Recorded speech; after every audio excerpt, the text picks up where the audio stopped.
कहानी की शुरुआत एक डरावनी रात से होती है। हमें सड़क पर एक लड़का बहुत तेजी से भागता हुआ दिखाई देता है, लेकिन अचानक वह वहीं गिर जाता है। इसके तुरंत बाद वहां से बेहद भयानक चीखें सुनाई देने लगती हैं। फिर हमारा दृश्य बदलकर एक स्कूल की क्लास में पहुंचता है, जहां अब भी रोशनी जल रही होती है। क्लास के अंदर एक लड़का बैठा होता है, जो हमारा एमसी जियांगबाई है। इसके बाद वह बताता है कि उसे इस दुनिया में रहते हुए 18 साल हो चुके हैं। जब वह छोटा बच्चा था, तभी से उसके पास एक डरावना फेवरबिलिटी सिस्टम था। इसके साथ ही उसके आसपास 9 घोस्ट गर्ल्स भी रहती थीं, जो खुद को बॉस मॉन्स्टर्स कहती थीं। वे हमेशा उसके आसपास ही रहती थीं और सभी उसकी बड़ी बहन बनने के लिए आपस में लड़ती रहती थीं। फिर एमसी बताता है कि इन 18 सालों में उसने अपनी सभी घोस्ट सिस्टर्स के फेवरबिलिटी पॉइंट्स को मैक्स आउट कर लिया था। लेकिन 3 दिन पहले अचानक अजीब घटनाएं शुरू हो गईं। हर किसी को एक रहस्यमयी इंस्टेंस के अंदर खींचा जाने लगा, जहां से जिंदा बचने की संभावना बेहद कम थी। उसी समय उसकी सभी घोस्ट सिस्टर्स भी वहां से चली गईं। जाने से पहले उन्होंने जियांग बाई से वादा किया कि वे उससे इंस्टेंस के अंदर मिलेंगी। तभी जियांग बाई को एहसास हुआ कि वे सच में बॉस मॉन्स्टर्स थीं। इसके बाद जियांग बाई बोलता है कि अगर उसके पास 9 बॉस सिस्टर्स हैं, तो यह अजीब घटना उसके लिए कुछ भी नहीं है। तभी सिस्टम की आवाज सुनाई देती है, बधाई हो, आपको एक डरावने मिशन के लिए चुना गया है। मिशन पूरा करके आप रिवॉर्ड प्राप्त कर सकते हैं। खिलाड़ी तैयार हो जाए, अजीब इंस्टेंस शुरू होने वाला है। अभी तुरंत इंस्टेंस के अंदर प्रवेश करें। अगर आपने प्रवेश नहीं किया तो आपको तुरंत इरेज कर दिया जाएगा। फिर जियांग बाई के सामने एक पोर्टल खुलता है। वह अपनी सीट से उठकर पोर्टल की तरफ बढ़ता है और उसके सामने रुककर सोचता है, मेमोरी इंस्टेंस, मैं आ रहा हूं। इसके बाद वह पोर्टल के अंदर चला जाता है। अगले ही पल हमारा दृश्य इंस्टेंस के अंदर पहुंचता है, जहां जियांग बाई के साथ उसके स्कूल और कॉलेज के कई दूसरे लोग भी आ चुके होते हैं। उन्हीं में से एक लड़की डर के कारण रो रही होती है। ये सब देखकर जियांग बाई सोचता है कि यह इंस्टेंस उसके कॉलेज के लोगों से भरा हुआ है। तभी वांग लिनलिन नाम की लड़की घबराते हुए बोलती है, आखिर ये किस तरह का मिशन है? मैं यहां मरना नहीं चाहती, मुझे अपने घर वापस जाना है। उसी समय काली जैकेट पहने वांग चियांग नाम का लड़का आगे आते हुए बोलता है, जरा देखो तो यहां कौन आया है। तभी उसके पास खड़ी लड़की जियांग बाई को पहचानते हुए बोलती है, ये तो हमारा ठंडे स्वभाव वाला और घमंडी जियांग बाई है। फिर वह जियांग बाई की तरफ देखकर बोलती है, तुम स्कूल में हमेशा सभी से दूर और बेरुखे बने रहते हो, लेकिन इंस्टेंस के अंदर कोई भी तुम्हारी परवाह नहीं करेगा। सुना है कि तुमने आज तक एक भी इंस्टेंस क्लियर नहीं किया है। तुम्हें वांग चियांग के साथ रहना चाहिए। वह एक अनुभवी खिलाड़ी है और कई इंस्टेंस पूरे कर चुका है। तभी काली जैकेट वाला वांग चियांग बोलता है, अगर तुम अभी ठीक से मेरे सामने भीख मांगोगे तो शायद मैं तुम्हें अपने साथ आने की अनुमति दे दूं। पीछे खड़े 2 लोग ये सब हैरानी से देख रहे होते हैं। तभी उनमें से एक लड़की उत्साहित होकर बोलती है, चियांग, तुम तो बहुत कमाल के हो। क्या तुम इस इंस्टेंस को क्लियर करने में मेरी भी मदद कर सकते हो? अगर मैं यहां से जिंदा बाहर निकल गई तो तुम जो भी मांगोगे मैं तुम्हें दे दूंगी। उसके साथ खड़ा लड़का भी बोलता है, हाँ चियांग, अगर तुम हमें जिंदा बाहर निकाल दोगे तो मैं भी तुम्हारे लिए कुछ भी करूंगा। यह सुनकर वांग चियांग घमंड से बोलता है, तुम दोनों सच में बहुत दयनीय हो। इंस्टेंस शुरू होने के बाद मेरे करीब ही रहना। ये सुनते ही वे दोनों बहुत खुश हो जाते हैं। फिर वांग चियांग जियांग बाई की तरफ देखकर बोलता है, तो तुमने क्या फैसला किया? मेरे बिना तुम शायद इस इंस्टेंस के अंदर मर जाओगे। तभी जियांग बाई हल्की मुस्कान के साथ बोलता है, क्या तुम्हें सच में लगता है कि तुम इसके लायक हो? ये सुनते ही वांग चियांग गुस्से में बोलता है, तुम्हें पता भी है कि तुम किससे बात कर रहे हो। इसके बाद वह जियांग बाई पर हमला करने के लिए आगे बढ़ता है, लेकिन लाल पोशाक पहनी लड़की उसे रोक लेती है और बोलती है, चियांग, शांत हो जाओ, उसके स्तर तक मत गिरो। इंस्टेंस के नियमों के अनुसार हम किसी भी खिलाड़ी पर सीधे हमला नहीं कर सकते। अगर तुमने ऐसा किया तो तुम्हें भी तुरंत इरेज कर दिया जाएगा। यह सुनकर वांग चियांग अपना हाथ नीचे कर लेता है और जियांग बाई से बोलता है, इस बार मैं तुम्हें छोड़ रहा हूं जियांग बाई, लेकिन जब हम इस इंस्टेंस से बाहर निकल जाएं तब मेरे हाथ मत लग जाना, वरना तुम्हारी जिंदगी नर्क बन जाएगी। तभी जियांग बाई शांत स्वर में बोलता है, शायद कुछ लोग इस इंस्टेंस से कभी बाहर ही नहीं निकल पाएंगे। उसी समय एक घोषणा सुनाई देती है, आपका मिशन मिडनाइट थिएटर लोड हो चुका है। कृपया अपनी निर्धारित सीट पर जाकर बैठ जाएं। ये एक एस लेवल इंस्टेंस है और इस मिशन में कुल 7 खिलाड़ी शामिल हैं। आपका लक्ष्य पूरी फिल्म देखना है। थिएटर के सभी नियमों का पालन करें, वरना आपको तुरंत इरेज कर दिया जाएगा। इसके बाद घोषणा में चेतावनी दी जाती है, याद रखिए, इस इंस्टेंस के अंदर मौजूद हर चीज असली है और इसमें आपकी मौत भी शामिल है। ये सब सुनते ही चश्मा पहना एक लड़का डर के कारण जमीन पर गिर जाता है और बोलता है, क्या एक एस लेवल इंस्टेंस? इससे पहले सबसे मुश्किल इंस्टेंस केवल ए लेवल का था। हम लोग इतने बदकिस्मत क्यों हैं? तभी वांग चियांग भी हैरानी से बोलता है, सच में एस लेवल? ये तो बहुत बुरा हो गया। लाल पोशाक वाली लड़की उसके पास आकर घबराते हुए बोलती है, अब हम क्या करेंगे? ए लेवल इंस्टेंस में भी 10% से कम लोग जिंदा बच पाते हैं। आखिर हम इस एस लेवल इंस्टेंस से कैसे बचेंगे? तभी दूसरी लड़की परेशान होकर बोलती है, हमारे साथ ही ऐसा क्यों हुआ? इसके बाद हमारा दृश्य फिर जियांग बाई की तरफ आता है। वह सामने मौजूद थिएटर को देखकर सोचता है ये वही मिडनाइट थिएटर होना चाहिए जिसके बारे में मेरी नौफीन सिस्टर ने बताया था। जियांगबाई सोचता है कि उसकी नौवीं सिस्टर इसी थिएटर के अंदर होनी चाहिए। इसके बाद बाकी सभी लोग भी थिएटर के अंदर पहुंचकर अपनी अपनी सीटों पर बैठ जाते हैं। तभी वहां एक रहस्यमयी आकृति आती है और बोलती है, मिडनाइट थिएटर में आप सभी का स्वागत है। अगर आप जिंदा बचना चाहते हैं तो आपको फिल्म देखने के सभी नियमों का पालन करना होगा। यहाँ कुल 3 नियम हैं। पहला नियम, फिल्म के दौरान तेज आवाज में बात नहीं करनी है वरना आप दूसरे दर्शकों को परेशान करेंगे। दूसरा नियम, थिएटर के अंदर तेज गंध वाला कोई भी खाना नहीं लाना है क्योंकि उसकी बदबू पूरे थिएटर में फैल जाएगी और उसे साफ करना बहुत मुश्किल होगा। तीसरा नियम, बिना किसी कारण अपनी सीट छोड़कर इधर उधर नहीं घूमना है वरना आप दूसरे दर्शकों का दृश्य रोक देंगे। इसके बाद वह आकृति बोलती है, सभी मेहमान अपनी सीटों पर बैठ चुके हैं, फिल्म जल्द ही शुरू होने वाली है। इतना कहकर वह एक डरावनी मुस्कान देती है। तभी चश्मा पहना हुआ लड़का अचानक मारा जाता है। यह देखकर बाकी सभी लोग बुरी तरह हैरान हो जाते हैं। वह आकृति बोलती है, लगता है किसी ने गलती कर दी थी। वह अपनी निर्धारित सीट के बजाय गलत सीट पर बैठ गया था। यह देखकर एक लड़की घबराते हुए बोलती है, क्या वह बस इसी वजह से मर गया? तभी वांग चियांग बोलता है, उसने नियम तोड़ा था, इसीलिए वह इसी सजा के लायक था। इसके बाद वह रहस्यमयी आकृति वहां से चली जाती है और फिल्म शुरू हो जाती है। जियांग बाई मन ही मन सोचता है, नौवीन सिस्टर ने बताया था कि ये नियम केवल खिलाड़ियों को रोक सकते हैं, बॉस को नहीं। मैं एक बॉस का छोटा भाई हूं, इसलिए मैं भी इन नियमों को नजरअंदाज कर सकता हूं। तभी सामने लगे पर्दे से एक मॉन्स्टर बाहर निकलता है और सभी लोगों को छूने लगता है। उसे देखकर एक लड़की डर के मारे चीखते हुए बोलती है, मैं मरना नहीं चाहती। लेकिन तभी वह रहस्यमयी आकृति दोबारा वहां आ जाती है और बोलती है, ये मेहमान सभी की फिल्म खराब कर रही है, इसे तुरंत यहां से बाहर निकालो। ये सुनकर वह लड़की घबराकर सफाई देने लगती है। नहीं, मैं बस डर गई थी, उसने मुझे डरा दिया था, मैं जानबूझकर नहीं चीखी थी। लेकिन उसकी बात पूरी होने से पहले ही उसे भी मार दिया जाता है। इसके बाद वह आकृति बोलती है, सभी मेहमानों से क्षमा चाहती हूँ, कुछ तकनीकी खराबी आ गई है, इसलिए फिल्म को थोड़ी देर के लिए रोकना पड़ेगा। क्या कोई मेहमान मेरे साथ चलकर यह जांचना चाहेगा कि आखिर समस्या क्या है? इतना कहकर वह डरावनी मुस्कान देती है और सीधे जियांगबाई के पास जाकर पूछती है, मेहमान, क्या आप मेरी सहायता कर सकते हैं? जियांगबाई आराम से अपनी सीट पर बैठा रहता है और बोलता है, आखिर मैं तुम्हारे साथ क्यों जाऊं? मैं यहाँ एक मेहमान हूं और तुम यहाँ की कर्मचारी हो, ये काम तुम्हारा है। उसका जवाब सुनकर वह आकृति थोड़ी हैरान हो जाती है और मन ही मन सोचती है, इसके शरीर से बॉस की ऊर्जा क्यों निकल रही है? बेहतर होगा कि मैं किसी और को चुन लूं। इसके बाद वह दूसरे लड़के के पास जाकर पूछती है, मेहमान, क्या आप मेरी सहायता कर सकते हैं? अगर आपने भी मना कर दिया तो हालात थोड़े मुश्किल हो सकते हैं। ये सुनकर वह लड़का जियांगबाई की तरफ देखते हुए बोलता है, अगर वह तुम्हारे साथ नहीं जा रहा तो मैं भी नहीं जाऊंगा। वह आकृति दोबारा पूछती है, क्या सच में मेहमान? वह लड़का बोलता है, हाँ, आखिर मैं क्यों जाऊं, मैं भी यहाँ एक मेहमान हूं। ये सुनते ही वह आकृति जोर जोर से हंसने लगती है और बोलती है, कोई बात नहीं। उसकी बात सुनकर वह लड़का थोड़ी राहत महसूस करता है, लेकिन तभी उसके पीछे से एक विशाल हाथ निकलता है।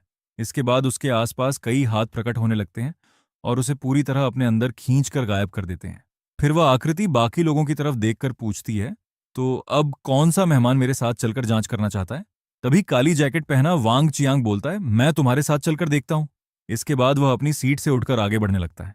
रहस्यमयी आकृति बोलती है, धन्यवाद, कृपया मेरे पीछे आइए।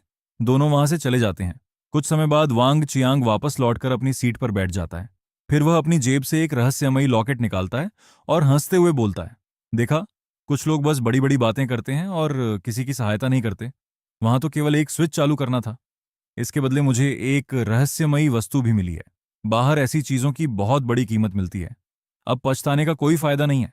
तभी वह रहस्यमयी आकृति दोबारा अंदर आकर बोलती है, थिएटर के सभी उपकरण ठीक किए जा चुके हैं, अब सभी मेहमान फिल्म देखना जारी रख सकते हैं।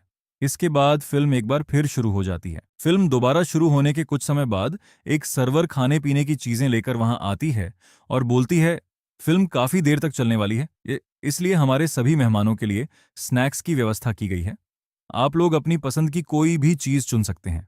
यह सुनकर जियांगबाई के पास बैठी लड़की मन ही मन सोचने लगती है, यह बहुत अजीब है। अभी थोड़ी देर पहले तक मुझे बिल्कुल भी भूख नहीं लगी थी, फिर अचानक मुझे इतनी ज्यादा भूख कैसे लगने लगी? इसके बाद वह सर्वर उसी लड़की के पास आकर पूछती है, मेहमान, क्या आप कुछ ऑर्डर करना चाहेंगी? यह सुनकर वह लड़की घबरा जाती है और सोचती है, अब मैं क्या करूं? अगर मैंने मना कर दिया तो क्या मेरे साथ भी वही होगा जो अभी उस लड़के के साथ हुआ था? तभी सर्वर एक बार फिर उससे पूछती है, मेहमान, क्या आप कुछ ऑर्डर करना चाहेंगी? लड़की बहाना बनाते हुए बोलती है, माफ कीजिए लेकिन अभी मुझे भूख नहीं है, शायद मैं बाद में कुछ ले लूंगी। ये सुनकर सर्वर थोड़ी निराश होकर बोलती है, कोई बात नहीं। इसके बाद वह सर्वर वांग चियांग और लाल पोशाक वाली लड़की के पास जाती है।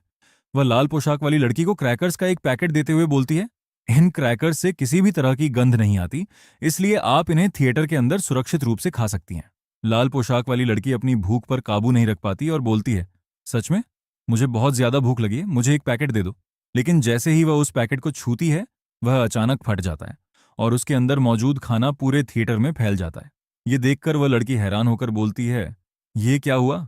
इसके बाद वह गुस्से में सर्वर से बोलती है, ये क्रैकर्स अचानक क्यों फट गए? क्या तुम जानबूझकर मेरे साथ खेल रही हो? ये सुनकर सर्वर डरावनी हंसी हंसती है। फिर वह लाल पोशाक वाली लड़की का गला पकड़ते हुए बोलती है, मेहमान, आपने फिल्म देखने का दूसरा नियम तोड़ दिया है। यह सुनकर वह लड़की बुरी तरह घबरा जाती है और वांग चियांग से मदद मांगते हुए बोलती है, चियांग, मेरी मदद करो। लेकिन वांग चियांग भी डर चुका होता है, इसलिए वह उसकी सहायता करने के लिए कुछ नहीं करता। तभी उस लड़की के पीछे से कई भयानक हाथ निकलते हैं और उसे पकड़कर अंधेरे में घसीटने लगते हैं। कुछ ही पलों में वे हाथ उसे पूरी तरह अपने अंदर खींच लेते हैं और वह वहां से गायब हो जाती है। ये देखकर वांग चियांग भी बुरी तरह डर जाता है। इसके बाद वह सर्वर जियांगबाई के पास आती है और पूछती है, मेहमान, क्या आपको कुछ चाहिए? ये सुनकर जियांगबाई मन ही मन सोचता है, लगता है इस विक्रेता को मेरे बारे में कुछ भी पता नहीं है। तभी सर्वर उसे खाने का एक पैकेट देती है। जियांगबाई उस पैकेट को छूते ही तुरंत वापस छोड़ देता है। जैसे ही वह पैकेट उसके हाथ से छूटता है, वह सर्वर के हाथों में ही फट जाता है और सारा खाना उसके ऊपर फैल जाता है। ये देखकर सर्वर गुस्से में बोलती है, तुम ये क्या कर रहे हो?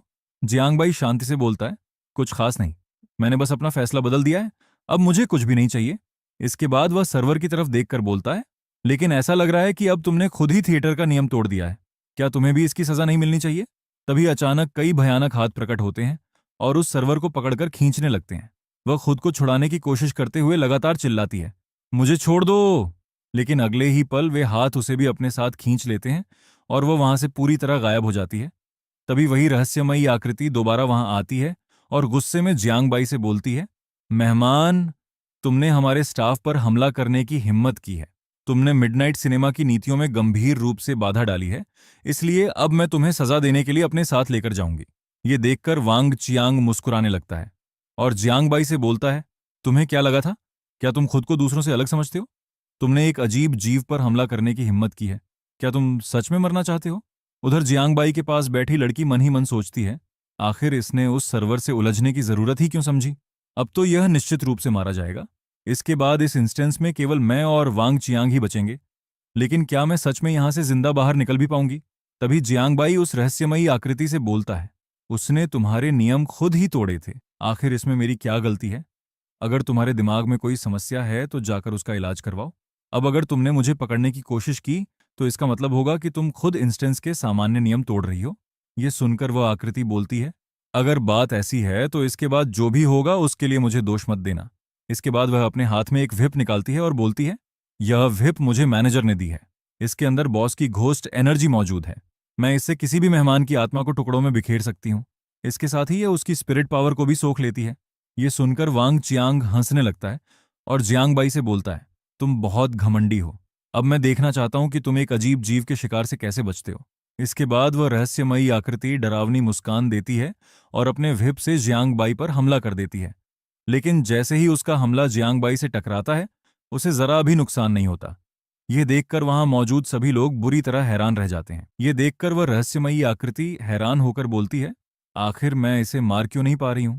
तभी वांग चियांग गुस्से में अपनी जगह से उठता है और बोलता है, इसने नियम तोड़े हैं, फिर भी तुमने इसे अभी तक क्यों नहीं मारा? यह सुनकर जियांगबाई भी अपनी सीट से उठता है और वांग चियांग की तरफ देखकर बोलता है, वह मुझे मार ही नहीं सकती। यहां तक कि अगर मैं तुम्हें अभी इसी जगह मार दूं, तब भी ये नियम मेरा कुछ नहीं बिगाड़ पाएंगे। इतना कहते ही जियांगबाई सीधे वांग चियांग के चेहरे पर जोरदार मुक्का मार देता है। उसका मुक्का लगते ही वांग चियांग जमीन पर जा गिरता है। तभी वहां थिएटर का मैनेजर आ जाता है और बोलता है, यहाँ क्या हो रहा है? मैंने सुना है कि कोई मेरी जगह पर परेशानी खड़ी कर रहा है। मैनेजर को देखकर वांग चियांग तुरंत जमीन से उठ जाता है। वहीं जियांगबाई के पास बैठी लड़की घबराकर सोचती है, ये तो अजीब मैनेजर है, अब वह लड़का बुरी तरह फंस चुका है। तभी वह रहस्यमयी आकृति मैनेजर से बोलती है, हाँ मैनेजर, यही लड़का परेशानी खड़ी कर रहा है, अब यह निश्चित रूप से मारा जाएगा। वांग चियांग भी जियांगबाई की तरफ देखकर बोलता है, अब तुम्हारी मौत पक्की है। ये इस थिएटर का अजीब मैनेजर है। तुम्हें मारना इसके लिए सब्जी काटने जितना आसान होगा। इसके बाद वह मैनेजर से शिकायत करते हुए बोलता है, मैनेजर, यह लड़का नियमों को नजरअंदाज कर रहा है और डंजन के अंदर दूसरे खिलाड़ियों पर भी हमला कर रहा है। आपको इसे तुरंत यहां से बाहर निकाल देना चाहिए। तभी जियांगबाई शांत स्वर में बोलता है, मैं यहां कोई परेशानी खड़ी नहीं कर रहा हूं। सबसे पहले तुम्हारी इस कर्मचारी ने मेरी फिल्म के बीच में रुकावट डाली थी। वही बार बार अपना सामान मुझ पर थोप रही थी और उसने फिल्म देखने का मेरा पूरा अनुभव बर्बाद कर दिया। इसके बाद जियांगबाई आगे बोलता है, दूसरी बात, उस कर्मचारी ने पूरे थिएटर में बदबू फैला दी थी। इससे भी फिल्म देखने का मेरा अनुभव खराब हुआ। आखिर इसमें मेरी क्या गलती है? ये सुनकर मैनेजर मन ही मन सोचता है, यह लड़का इतना परेशान करने वाला क्यों है? यह अब तक यहां आए बाकी सभी लोगों से बिल्कुल अलग है। तभी जियांगबाई फिर बोलता है, और अब तुम दोनों भी मेरी फिल्म में लगातार रुकावट डाल रहे हो। क्या तुम लोग भी फिल्म देखने के नियमों को नहीं तोड़ रहे हो? ये सुनकर पीछे बैठी लड़की भी बोल पड़ती है, हाँ, तुम दोनों काफी देर से बहस कर रहे हो। अब तो हमें यह भी नहीं पता कि फिल्म में कौन सा दृश्य चल रहा है। इसके बाद वह नाराज होकर बोलती है, अब तो मेरी इस फिल्म को देखने में कोई दिलचस्पी ही नहीं बची। तभी मैनेजर की नजर जियांगबाई के गले में पहने लॉकेट पर पड़ती है। उसे देखते ही वह बुरी तरह हैरान हो जाता है और जियांगबाई से पूछता है, तुम्हें यह नेकलेस कहाँ से मिला? इसके बाद मैनेजर मन ही मन सोचता है, ये नेकलेस मुझे इतना जाना पहचाना क्यों लग रहा है? इसे देखते ही मुझे डर क्यों महसूस हो रहा है? क्या ये उस शक्तिशाली व्यक्ति का हो सकता है? तभी जियांगबाई जवाब देता है, यह मुझे मेरी सिस्टर ने दिया था। फिर वह मैनेजर से पूछता है, क्या तुम मेरी सिस्टर को जानते हो? मैनेजर तुरंत अपनी बात बदलते हुए बोलता है, नहीं, मुझे बस ये थोड़ा जाना पहचाना लगा था। लेकिन मन ही मन वह सोचता है, यह उस शक्तिशाली व्यक्ति का नेकलेस हो ही नहीं सकता। शायद ये केवल उससे मिलता जुलता है। ऊपर रहने वाली वह महान हस्ती इस लड़के की सिस्टर कैसे हो सकती है? तभी जियांगबाई मुस्कुराते हुए बोलता है, तुम्हें पता है, ये मुझे तुम्हारी घोस्ट बॉस ने ही दिया है। ये सुनते ही मैनेजर गुस्से में बोलता है, अगर ऐसा है तो अब तुम मरने के लिए तैयार हो जाओ। तुम लगातार फिल्म में रुकावट डाल रहे हो। इसके बाद वह जियांगबाई पर हमला करते हुए बोलता है, तुमने हमारे कर्मचारी को भी नुकसान पहुंचाया है। ये दोनों कारण तुम्हें कई बार मारने के लिए काफी हैं। लेकिन जैसे ही उसका हमला जियांगबाई के पास पहुंचता है, उसके सामने अचानक एक सुरक्षा कवच प्रकट हो जाता है और उस हमले को रोक देता है। ये देखकर मैनेजर हैरान होकर बोलता है, आखिर ये क्या हो रहा है? तभी वहां जियांगबाई की नौवीं बॉस सिस्टर आ जाती है। उसे देखते ही मैनेजर और वह कर्मचारी दोनों बुरी तरह घबरा जाते हैं। मैनेजर डरते हुए बोलता है, बॉस। इसके बाद दोनों तुरंत घुटनों के बल बैठ जाते हैं। मैनेजर घबराकर सफाई देते हुए बोलता है, बॉस, इस लड़के ने हमारे थिएटर के नियमों को नजरअंदाज किया था। मैं बस उसे सजा देने वाला था। तभी वह कर्मचारी भी बोलती है, हाँ बॉस, इसने हमारे एक कर्मचारी को भी मार दिया है, इसलिए हमें इसे सजा तो देनी ही चाहिए।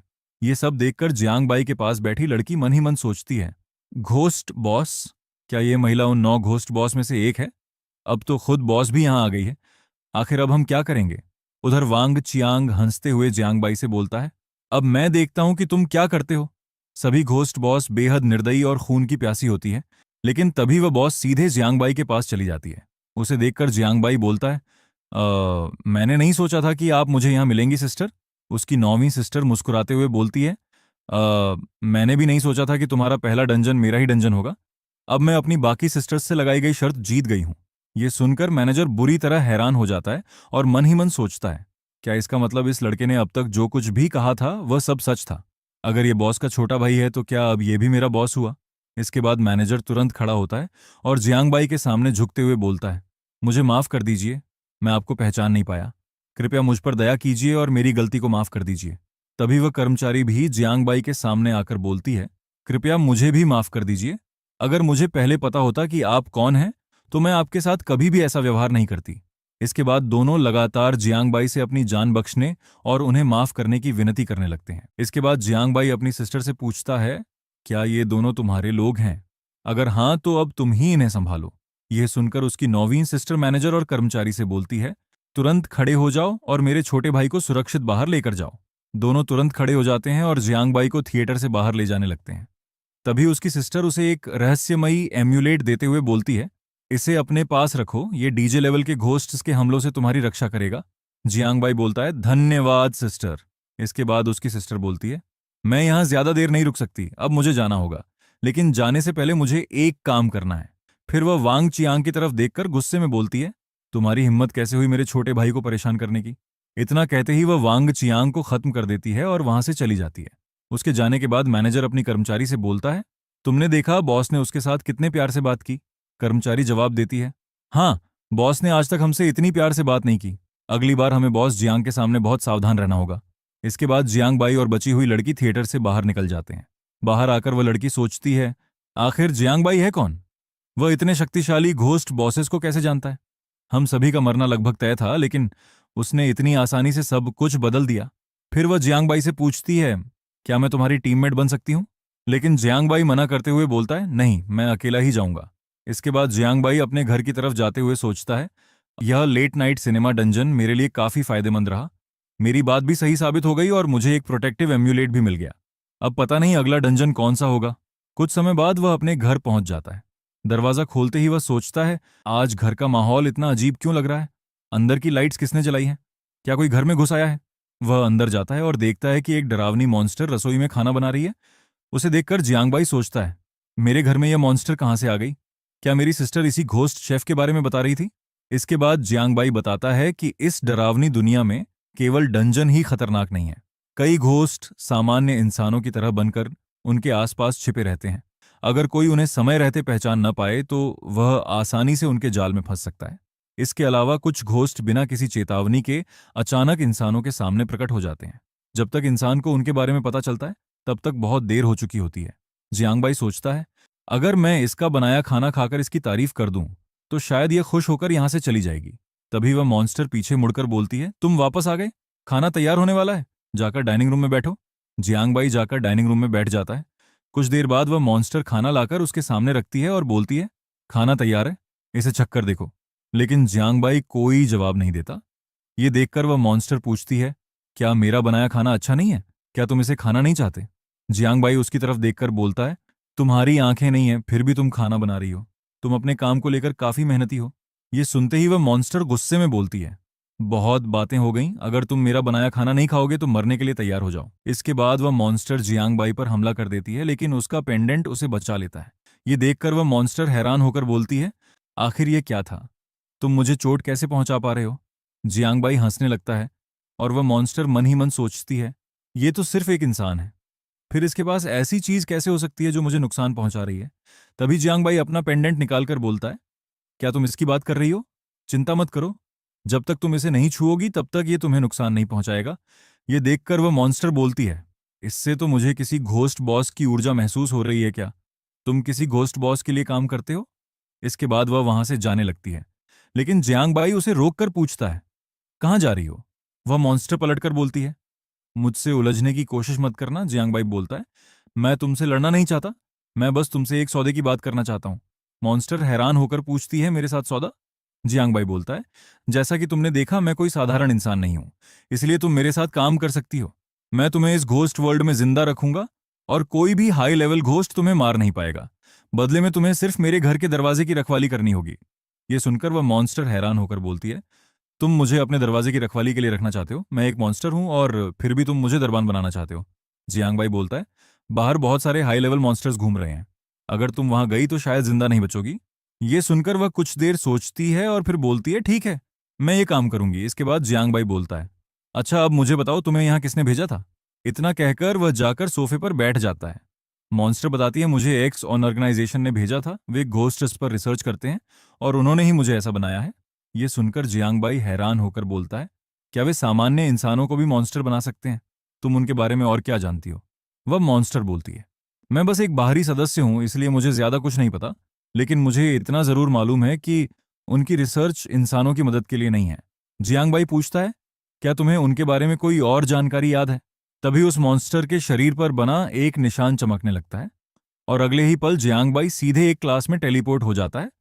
वहां पहुंचकर वह सोचता है, लगता है एक्स ऑन ऑर्गेनाइजेशन लोगों के शरीर पर बने निशानों का इस्तेमाल करके उन्हें जबरदस्ती डंजन के अंदर भेजती है। तभी उसी क्लास में 3 और लोग आ जाते हैं। उनमें से एक लड़का जियांगबाई को देखकर बोलता है, अच्छा तो यही वह लड़का है जिसके बारे में सभी बात कर रहे थे और जिसके पास वह एम्यूलेट है। इसके बाद वह जियांगबाई के पास आकर बोलता है बच्चे, चलो दोस्त बनते हैं, मेरा नाम हे जुआंग है। लेकिन जियांगबाई उसकी बात को नजरअंदाज करते हुए बोलता है, मुझे कोई दिलचस्पी नहीं है। इसके बाद वह जाकर अपनी सीट पर बैठ जाता है। ये देखकर हेजुआंग गुस्से में बोलता है, बेवकूफ कहीं कि ये मत समझना कि उस अम्यूलेट के कारण तुम अजेय बन गए हो। क्या तुम्हें पता भी है कि मैं कौन हूं? अगर मैं चाहूं तो तुम्हें किसी भी डंजन के अंदर आसानी से मार सकता हूं। ये सुनकर जियांगबाई सोचता है, इसे कैसे पता कि मेरे पास अम्यूलेट है? तभी सफेद पोशाक पहनी एक लड़की आगे आकर बोलती है। शायद इसे ज्यादा बात करना पसंद नहीं है, लेकिन हे जुआंग के साथ खड़ी दूसरी लड़की उसे धक्का देते हुए बोलती है, ज्यादा नरम बनने की जरूरत नहीं है। अगर तुम्हें उसकी इतनी ही परवाह है तो जाकर उसी के साथ रहो। वैसे भी तुम हमारी टीम पर सिर्फ एक बोझ हो। तभी उनके पीछे खड़ा लड़का भी बोलता है, हाँ तुम इस इंस्टेंस में पूरी तरह बेकार हो और फिर भी दूसरों के लिए बोलने की कोशिश कर रही हो। इसके बाद हे जुआंग घमंड से बोलता है, तुम्हें मेरी बात माननी चाहिए क्योंकि मुझे इस इंस्टेंस को क्लियर करने के नियम पता है। अगर तुम लोग मुझे खुश रखोगे तो मैं तुम सभी को यहां से जिंदा बाहर निकाल सकता हूं। तभी जियांग भाई सोचता है, इस इंस्टेंस के नियम बाहर कैसे पहुंच गए क्या? इसके पीछे भी एक्सन ऑर्गेनाइजेशन का हाथ है। उसी समय घोषणा होती है, मिशन है, सभी क्लास बिना किसी परेशानी के पूरी करना, चेतावनी, किसी भी नियम को मत तोड़ना। अगर तुम्हारे सभी क्रेडिट खत्म हो गए तो तुम मिशन में असफल हो जाओगे। तभी वहां एक महिला मॉन्स्टर आती है और बोलती है, मैं पहले इस क्लास के नियम बता देती हूँ। पहला नियम, तुम टीचर से बहस नहीं कर सकते क्योंकि टीचर हमेशा सही होती है। दूसरा नियम, क्लास में तेज आवाज में बात नहीं करनी है ताकि दूसरे लोगों को परेशानी ना हो। तीसरा नियम, अपनी सीट छोड़कर कहीं नहीं जाना है। अभी जियांग बाई को छोड़कर तुम सभी ने अपनी सीट छोड़ी थी, इसलिए तुम सभी के 2 क्रेडिट कम किए जाते हैं। यह सुनकर एक लड़का गुस्से में बोलता है, आपने हमें ये नियम पहले क्यों नहीं बताए? हमें कैसे पता चलता कि सीट छोड़ना मना है? तभी हे जुआंग बोलता है, जियांग बाई के क्रेडिट कम क्यों नहीं हुए? वह अभी अपनी सीट पर नहीं था। महिला मॉन्स्टर बोलती है, तुम खुद जियांग बाई से यह सवाल क्यों नहीं पूछते? उसके पास इंस्टेंस शुरू होने से पहले ही कुछ सुराग थे। यह सुनकर एक लड़का जियांग बाई से बोलता है, जब तुम्हें नियम पता थे तो तुमने हमें पहले क्यों नहीं बताया? लाल पोशाक वाली लड़की भी बोलती है, क्या तुम हम सभी को मरवाकर अकेले यहां से बाहर निकलना चाहते हो? तभी हे जुआंग उन सभी को शांत करते हुए बोलता है, कोई बात नहीं, मेरे पास एक बहुत कीमती चीज है। इसके बाद वह एक किताब निकालता है और बोलता है, इसमें इस इंस्टेंस को क्लियर करने के कई नियम लिखे हुए हैं। यह देखकर लाल पोशाक वाली लड़की बोलती है, वाह ये तो बहुत कमाल की चीज है, तुम्हें ये कहां से मिली? ये सब देखकर जियांगबाई मुस्कुराने लगता है। हे जुआंग उसकी तरफ देखकर पूछता है, तुम हंस क्यों रहे हो? जियांगबाई बोलता है, मैं इसीलिए हंस रहा हूं क्योंकि तुम्हारे पास नियमों की किताब है, लेकिन फिर भी तुम्हें यह नहीं पता था कि अपनी सीट छोड़ना मना है। मुझे तो ऐसा लग रहा है कि तुम केवल दिखावा कर रहे हो या फिर तुम जानबूझकर सभी को मरवाना चाहते हो। यह सुनकर हे जुआंग घबराकर बोलता है, तुम झूठ बोल रहे हो, मैं बस वह नियम भूल गया था। जियांगबाई बोलता है, तुम कुछ ज्यादा ही घमंडी हो, क्या तुम्हें किसी जानवरों के झुंड ने पाल रखा है? यह सुनकर हे जुआंग गुस्से में बोलता है, क्या तुम मुझे जानवर कह रहे हो? फिर वे बाकी लोगों से बोलता है, ये लड़का लगातार परेशानी खड़ी कर रहा है, मुझे यकीन है कि ये इस इंस्टेंस के अंदर जरूर मरेगा। तभी क्लास में एक टीचर आ जाता है। उसे देखकर जियांग बाई सोचता है, ये बिल्कुल मेरे बेवकूफ हाई स्कूल टीचर जैसा क्यों दिख रहा है, और ये क्लास भी मेरी हाई स्कूल वाली क्लास जैसी है। तभी टीचर बोलता है, जियांग बाई खड़े हो जाओ और मेरे सवाल का जवाब दो। इसके बाद वह पूछता है, यहाँ का कोड नंबर क्या है? जियांग बाई शांति से जवाब देता है, 9786। टीचर बोलता है, जियांग भाई तुम्हारा जवाब सही है, लेकिन फिर भी मैं तुम्हारे क्रेडिट कम करूंगा क्योंकि तुमने मुझे झुककर सम्मान नहीं दिया। तुम जैसे लोग जो केवल डंजन बॉस और बेकार घोस्ट लड़कियों के सहारे जीते हैं, उनके और भी ज्यादा क्रेडिट कम होने चाहिए। यह सुनकर जियांग भाई बोलता है, तुम मुझसे जलते हो? टीचर गुस्से में पूछता है, तुमने क्या कहा? जियांग भाई दोबारा बोलता है, मैंने कहा तुम मुझसे जलते हो। यह सुनकर टीचर गुस्से में बोलता है, क्या तुम मरना चाहते हो? ये मत समझना कि 9वीं बॉस को जानने के कारण तुम हर डंजन में अपनी मनमानी कर सकते हो। यह सुनकर हे जुआंग हैरान होकर सोचता है, 9वीं बॉस कौन है? क्या जियांग भाई सच में 9वीं बॉस को जानता है और इसने हमें यह बात क्यों नहीं बताई? वहीं सफेद पोशाक वाली लड़की मन ही मन सोचती है, यह बेवकूफ केवल 9वीं बॉस को जानता है, इस डंजन की बॉस को नहीं जानता, फिर इससे डरने की क्या जरूरत है? तभी जियांग भाई हे जुआंग से बोलता है, क्या तुम्हें सच में लगता है कि मैं केवल 9वीं बॉस के भरोसे डंजन के अंदर इतना निडर रहता हूं? टीचर बोलता है, मुझे इससे कोई फर्क नहीं पड़ता, आज तुम इस डंजन से जिंदा बाहर नहीं जाओगे। जियांग भाई च्यूइंग गम खाते हुए बोलता है, तो फिर मुझे मार दो। अगर तुम मुझे मारने में सफल हो गए तो मैं तुम्हें पिता बुलाऊंगा। ये देखकर सफेद पोशाक वाली लड़की मुस्कुराते हुए सोचती है, मुझे लगा था कि जियांग भाई मेरे लिए बड़ी परेशानी बनेगा, लेकिन ये तो एक खाली दिमाग वाला बेवकूफ निकला। मुझे कुछ करने की भी जरूरत नहीं है, ये खुद ही अपने आप को मरवा लेगा। टीचर गुस्से में बोलता है, मेरे पास तुम्हारे जैसा बेकार बेटा नहीं है। इसके बाद वह क्लास प्रतिनिधि को जियांग बाई पर हमला करने का आदेश देता है। क्लास प्रतिनिधि तुरंत जियांग बाई पर हमला कर देती है। ये देखकर सफेद पोशाक वाली लड़की मुस्कुराते हुए बोलती है, बहुत अच्छा, अब जीत आसान है। लेकिन उसका हमला जियांग बाई को छू भी नहीं पाता। तभी जियांग बाई बोलता है, बेकार टीचर ने बेकार विद्यार्थी ही तैयार किए हैं। क्या ये क्लास प्रतिनिधि सच में इतनी कमजोर है कि मुझे छू भी नहीं सकती? ये देखकर हेजुआंग सोचता है, जियांग बाई केवल 9वीं बॉस को जानता है, फिर भी इस डंजन की शक्तियां उसका कुछ क्यों नहीं बिगाड़ पा रही हैं? तभी टीचर गुस्से में बोलता है, जियांगबाई लगातार टीचर का अपमान कर रहा है, इसलिए उसके सभी क्रेडिट खत्म किए जाते हैं। इसके बाद घोषणा होती है, जियांगबाई के सभी क्रेडिट शून्य कर दिए गए हैं। यह सुनकर जियांगबाई मुस्कुराने लगता है। टीचर बोलता है, जियांगबाई ने क्लास के नियम तोड़े हैं और उसके क्रेडिट शून्य हो चुके हैं।